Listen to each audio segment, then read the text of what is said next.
بعض لوگ نماز کیوں نہیں پڑھتے؟ مائی ڈیئر، بڑا امپورٹنٹ پوائنٹ میسج ہے، ذرا غور فرمائیے گا۔ ایک دوست نے اپنی نماز پڑھنے کی وجہ بیان کی۔ اس نے کہا بہت آسانی سے میں نمازی بن گیا۔ کیسے نمازی بن گیا؟ ایک دن میں کلاس میں بیٹھا ہوا تھا کہ میری کلاس کا مضمون علوم دینی کے اوپر بات ہوئی۔ استاد نے کلاس میں تشریف لائے، انہوں نے شاگردوں سے سوال کیا، آپ کی نظر میں کون لوگ نماز نہیں پڑھتے؟ ایک نے بڑی معصومیت سے جواب دیا، جو لوگ مر گئے ہیں وہ نماز نہیں پڑھتے۔ دوسرے شاگرد نے معصومیت سے جواب دیا کہ جن لوگوں کو نماز نہیں آتی وہ نماز نہیں پڑھتے۔ تیسرے بچے نے اپنی جگہ سے کھڑا ہو کر نہایت معقول جواب دیا، جو لوگ مسلمان نہیں ہیں سر وہ نماز نہیں پڑھتے۔ اسی طرح ایک اور بچے نے جواب دیا، جو لوگ کافر ہیں وہ نماز نہیں پڑھتے۔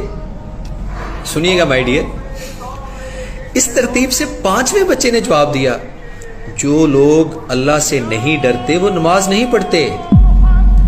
تمام شاگردوں نے اپنے اپنے نظریات بیان کیے، لیکن میں سوچوں میں ڈوب گیا کہ ان میں سے میں کون سا ہوں؟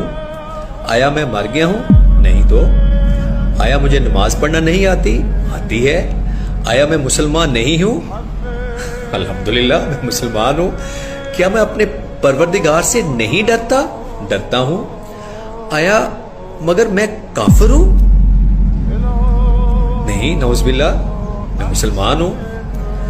پھر میں کیوں نہیں نماز پڑھتا؟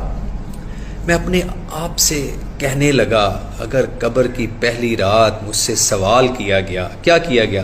تم زندہ تھے، نماز آتی تھی، مسلمان بھی تھے، اللہ سے ڈرتے بھی تھے، تو پھر بتاؤ نماز کیوں نہیں پڑھی؟ میرے پاس کیا جواب ہوگا؟ کیا کہوں گا؟ صرف ایک ہی راستہ ہے، سوچئے آج